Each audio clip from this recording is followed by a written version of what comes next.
Good morning all of you. स्वागत है आप सभी का आपके अपने YouTube channel study with Ravi में। आज है तारीख 3 जुलाई 2026 और आज के इस लेक्चर में हम कवर करेंगे करंट अफेयर के कुछ बेहद इंपॉर्टेंट क्वेश्चन जो आपके एग्जाम और नॉलेज दोनों के लिए बेहद महत्वपूर्ण है। तो चलिए शुरू करते हैं। हमारा पहला प्रश्न है 1 से 2 जुलाई 2026 को ई गवर्नेंस का 29वां राष्ट्रीय सम्मेलन कहाँ आयोजित किया गया? तो आपका आंसर हो जाएगा जयपुर। जान लेते हैं इसके बारे में। ठीक है, आयोजन इसका कहाँ किया गया? तो जयपुर में किया गया। ठीक है, 1 से 2 जुलाई के बीच में। और ये जो 29वें नंबर का राष्ट्रीय ई गवर्नेंस सम्मेलन था। ठीक है, इस बार इसकी थीम जो है विकसित भारत 2047, एआई सक्षम, डाटा संचालित और डिजिटल गवर्नेंस इसकी थीम रखी गई है। कुल मिलाकर इसका पूरा फोकस जो है डिजिटल इंडिया पर रखा गया है। ठीक है, तो याद रखिएगा ई गवर्नेंस का जो है 29वां राष्ट्रीय सम्मेलन 1 से 2 जुलाई के बीच कहाँ आयोजित किया गया? तो ये आयोजित किया गया है जयपुर में। ठीक है, चलिए आगे बढ़ते हैं अगले प्रश्न की तरफ। अगला प्रश्न है हमारा वर्ल्ड हाइड्रो पावर आउटलुक 2026 के अनुसार स्टार्ड हाइड्रोजन क्षमता के मामले में भारत को कौन सा स्थान दिया गया है? तो आपका आंसर हो जाएगा 5वां। ठीक है, जान लेते इसके बारे में। रैंकिंग की बात करते हैं। वर्ल्ड हाइड्रो पावर आउटलुक के अनुसार कुल स्थापित जल विद्युत क्षमता के मामले में भारत जो है 5वें नंबर पर है। ठीक है, 5 जो है टॉप देश कौन कौन से हैं? तो पहले पे चाइना, ब्राजील, संयुक्त राज्य अमेरिका और फिर आपका आ जाता है कनाडा। ठीक है, तो याद रखिएगा इसके जो है मुख्य उद्देश्य क्या रहते हैं वर्ल्ड हाइड्रो पावर के? तो नेट जीरो लक्ष्य रहता है, ऊर्जा सुरक्षा, ग्रिड स्थिरता और लॉन्ग ड्यूरेशन स्टोरेज के जो है मेन उद्देश्य रहते हैं। जैसे नेट जीरो लक्ष्य की अगर बात की जाए तो वैश्विक जलवायु और नेट जीरो लक्ष्यों को प्राप्त करने के लिए प्रगति को जो ट्रैक करना। और ऊर्जा सुरक्षा में क्या होता है? देशों में ऊर्जा स्वतंत्रता को बढ़ावा देना और जीवाश्म ईंधन पर जो है निर्भरता को कम करना इसका मेन उद्देश्य रहता है। ग्रिड स्थिरता की अगर बात की जाए तो सौर और पवन ऊर्जा जैसे परिवर्तनशील स्रोतों को संतुलित करने के लिए ग्रिड को स्थिरता प्रदान करना है। और लॉन्ग ड्यूरेशन स्टोरेज में पंप स्टोरेज के माध्यम से बड़े पैमाने पर जो है बिजली का भंडारण करना इसका मेन उद्देश्य रहता है। तो याद रखिएगा हमारा प्रश्न था वर्ल्ड हाइड्रो पावर आउटलुक 2026 के अनुसार इंस्टॉल्ड हाइड्रोजन क्षमता में भारत का कौन सा स्थान है? तो इसमें भारत का 5वां स्थान है। ठीक है, चलिए आगे बढ़ते हैं अगले प्रश्न की तरफ। अगला प्रश्न है हमारा किस देश को जो है दिसंबर 2026 तक जो है यूरोपीय संघ परिषद का अध्यक्ष नियुक्त किया गया है? तो ये नियुक्त किया गया है आयरलैंड को। ठीक है, थोड़ा सा जान लेते हैं कि यूरोपीय संघ परिषद का अध्यक्ष जो है 6 महीने में जो है बदलता रहता है। और इस बार जो 1 जुलाई से 31 दिसंबर तक जो है इसकी कमान आयरलैंड के पास में जो है सौंपी गई है। मेन इसका मुख्य उद्देश्य क्या है? इस कार्यकाल के दौरान आयरलैंड का मुख्य फोकस यूरोपीय बाजार की प्रतिस्पर्धा, लोकतांत्रिक मूल्यों और सुरक्षा को बढ़ावा देना रहेगा। ठीक है, यूरोपीय संघ की अगर बात की जाए इसकी स्थापना 1 नवंबर 1993 को maastricht संघ के दौरान जो है हुई थी। ठीक है, तो याद रखिएगा अभी जो है दिसंबर तक जो है यूरोपीय संघ का अध्यक्ष किसे बनाया गया है? तो ये बनाया गया है आयरलैंड को। ठीक है, इसकी स्थापना कब हुई थी? तो 1 नवंबर 1993 की को स्थापना हुई थी। ठीक, ये भी याद रखिएगा। चलिए आगे बढ़ते हैं अगले प्रश्न की तरफ। अगला प्रश्न है हमारा 24 से 30 अगस्त 2026 को 54वीं वर्ल्ड रोइंग चैंपियनशिप 2026 का आयोजन कहाँ किया जाएगा? तो इसका आयोजन किया गया है एम्स्टर्डम, नीदरलैंड में। ठीक है, चलिए इसके मेन जो पॉइंट है उनके बारे में देख लेते हैं। ये जो है 54वीं वर्ल्ड रोइंग चैंपियनशिप 2026 से आयोजन 24 से 30 अगस्त के बीच में किया जाएगा। कहाँ किया जाएगा? तो एम्स्टर्डम, नीदरलैंड में। ठीक है, और पहली वर्ल्ड रोइंग चैंपियनशिप कब आयोजित की गई थी? तो 1965 में जो है आयोजित की गई थी। ये भी याद रखिएगा। अगला हमारा प्रश्न है चीफ ऑफ स्टाफ कमेटी के चेयरमैन के इंटीग्रेटेड डिफेंस स्टाफ के रूप में किसे नियुक्त किया गया है? तो ये नियुक्त किए गए हैं एयर मार्शल तेजिंदर सिंह। ठीक है, चलिए जान लेते हैं इनके बारे में। पदभार की अगर इनकी बात की जाए तो एयर मार्शल तेजिंदर सिंह को जो 1 जुलाई 2026 को चीफ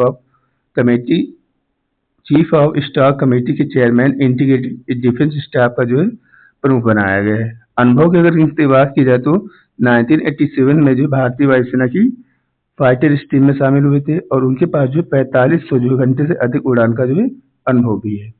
ठीक है, सम्मान किसकी बात की जाए तो इनको जो है देश की विशिष्ट सेवा के लिए वायुसेना मेडल 2007, अति विशिष्ट सेवा मेडल 2022 और परम विशिष्ट सेवा मेडल 2026 से सम्मानित किया गया है। Air marshal Tejendra Singh air marshal जो है आशुतोष दीक्षित की जो है जगह लेंगे। ठीक है, एयर मार्शल आशुतोष दीक्षित को जो है पदोन्नत कर उनका जो प्रमोशन हो गया है, इनको जो है वायुसेना का नया उप प्रमुख बनाया गया है, ये भी याद रखिएगा। अभी ये नियुक्तियां जल्दी ही हुई हैं, तो आपको जानकारी इसके बारे में होनी चाहिए। तो आपका हमारा प्रश्न था, चीफ ऑफ स्टाफ कमेटी के चेयरमैन के इंटीग्रेटेड डिफेंस स्टाफ के प्रमुख के रूप में किसे नियुक्त किया गया है? तो ये नियुक्त किए गए हैं एयर मार्शल तेजेंद्र सिंह। ठीक है, चलिए आगे बढ़ते हैं अगले प्रश्न की तरफ। अगला प्रश्न है हमारा, निम्नलिखित में से किसे प्रतिष्ठित USISPF लीडरशिप अवार्ड 2026 से सम्मानित किया गया है? तो ये सम्मानित किया गया है सुनील भारती मित्तल को। ठीक है, जान लेते हैं इसके बारे में। पुरस्कार की अगर बात की जाए तो US India strategic partnership forum leadership 2026 का अवार्ड इनको मिला है। विजेता कौन है? तो अभी मैंने बताया सुनील भारती मित्तल। ठीक है, क्यों दिया गया ये जान लेते हैं, ये इंपॉर्टेंट है। उन्हें भारत के दूरसंचार क्षेत्र में बदलाव लाने और भारत अमेरिका आर्थिक संबंधों को मजबूत करने के लिए ये पुरस्कार दिया गया है। ठीक है, अब USISPF की अगर बात की जाए तो इसका पूरा full form US India strategic partnership forum है। ठीक है, यह एक स्वतंत्र गैर लाभकारी गैर संस्कारी संगठन है जो भारत और अमेरिका के बीच व्यापारिक और रणनीतिक संबंधों को मजबूत करने के लिए काम करता है। ठीक है, इसकी स्थापना 2017 में हुई थी। मुख्यालय इसका वाशिंगटन DC में है। तो याद रखिएगा, हमारा प्रश्न था USISPF लीडरशिप अवार्ड से 2026 में किसको सम्मानित किया गया है? तो ये सम्मानित किए गए हैं सुनील कुमार मित्तल। ठीक है, चलिए आगे बढ़ते हैं अगले प्रश्न तरफ। अगला प्रश्न है हमारा, भारत सरकार ने विक्रम मिश्री को 1 वर्ष के लिए पुनः जो है नियुक्त किया है। उनके कार्यकाल को जो बढ़ाया है, उनके कार्यकाल किस पद के लिए उनको जो है बढ़ाया गया, उनका पद जो है कार्यकाल, तो उनका कार्यकाल जो है विदेशी सचिव के लिए बढ़ाया गया है 1 साल और। ठीक है, जान लेते हैं इसके बारे में। भारत सरकार की कैबिनेट नियुक्ति समिति ने विदेश सचिव विक्रम मिश्री की सेवाकाल को जो 1 वर्ष के लिए बढ़ा दिया है। अब ये 14 जुलाई 2027 तक जो इस पद पर रहेंगे। पृष्ठभूमि की अगर इनकी बात की जाए तो विक्रम मिश्री 1989 बैच के विदेशी सेवा अधिकारी हैं। उन्होंने 2024 में जो है विनय मोहन गात्रा के पद पर जो है ये कार्यभार संभाला हुआ था। ठीक है, अगला हमारा प्रश्न है, हाँ, थोड़ा सा ये ध्यान रखिएगा, ये हमारा प्रश्न था, भारत सरकार ने विक्रम मिश्री को 1 वर्ष के लिए पुनः नियुक्त किया गया है। उनके कार्यकाल को किस पद के लिए बढ़ाया है? तो ये इनका कार्यकाल जो है विदेश सचिव का है, याद रखिएगा। ठीक है, जितने भी इंटरनेशनल लेवल के बाहर के जो मैटर होते हैं ये सब इन्हीं संभालते हैं। ठीक है, अगला हमारा प्रश्न है, रिजर्व बैंक ऑफ इंडिया का नया एग्जीक्यूटिव डायरेक्टर किसे नियुक्त किया गया है? ठीक है, तो आपका आंसर हो जाएगा रवि शंकर।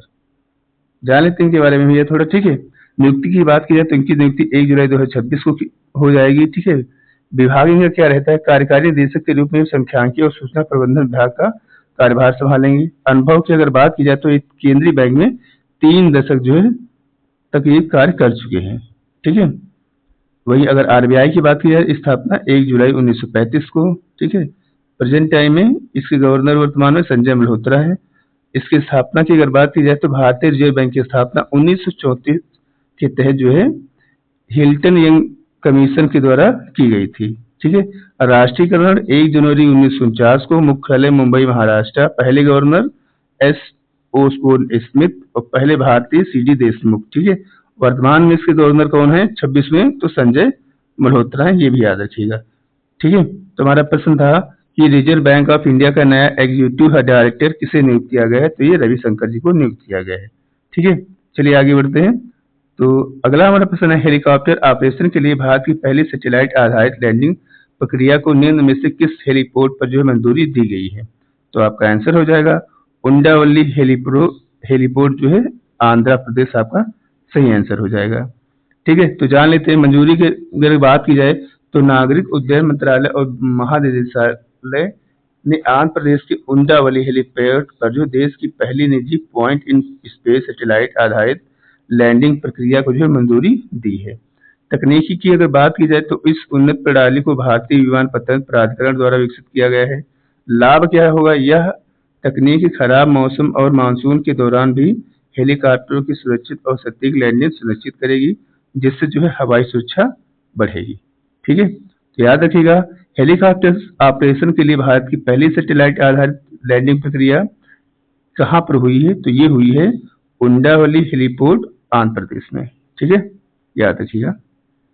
चलिए आगे बढ़ते हैं। तो आज के सेशन में इतना ही। अगर आपको सेशन अच्छा लगा है तो वीडियो को लाइक कर दीजिएगा, शेयर कर दीजिएगा। मिलते हैं अगले सेशन में, तब तक के लिए टेक केयर, बाय बाय।